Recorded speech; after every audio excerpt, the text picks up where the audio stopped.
Mormonism has a lot of very strict rules, and you live inside these very strict boundaries. And when you finally step out of the religion, you have to kind of discover who you are. For example, in Mormonism, you can't get tattoos. A tattoo is graffiti on the temple of the body. I was 34 when I got my first tattoo, and you know what I learned?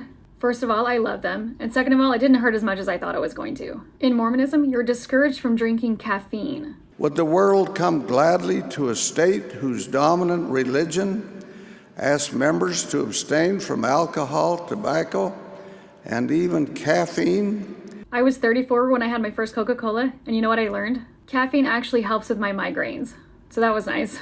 And as many of you know, in Mormonism, you cannot have coffee. But because of that little cup of coffee, she could not qualify for Temple Recommend. I didn't have coffee until after I was excommunicated. And you know what I learned? I don't actually like coffee. If it tastes like peanut butter or chocolate, then that's fine. But if it tastes like coffee, no. In Mormonism, you are not allowed to use face cards.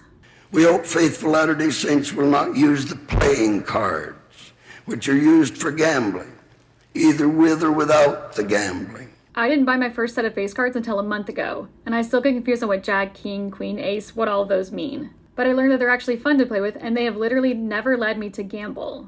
In Mormonism, women are not allowed to get more than one ear piercing.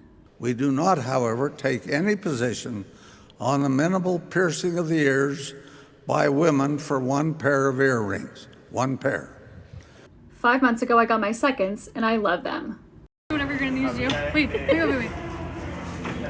Yeah. I have literally never understood why that was a rule. Does it have something to do with modesty? Another rule in Mormonism is that you are not allowed to watch R-rated movies. Don't see R-rated movies. I didn't see my first R-rated movie until I was 30. And you know what I learned? They're really not that bad. I don't like the overly violent films, that's just not for me. But most everything else, it's really not that bad. Like I finally watched The Matrix a couple weeks ago, and it was fine. I feel like the church builds up this fear against certain things, like these rules, things that really aren't scary. Anyway, my point is, when you live in a box, it's really hard to know what you like and don't like. Like none of these things are bad, but in Mormonism they are. It's like that saying, birds born in a cage think that flying is an illness.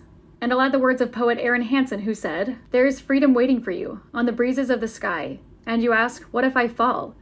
Oh, but my darling, what if you fly?"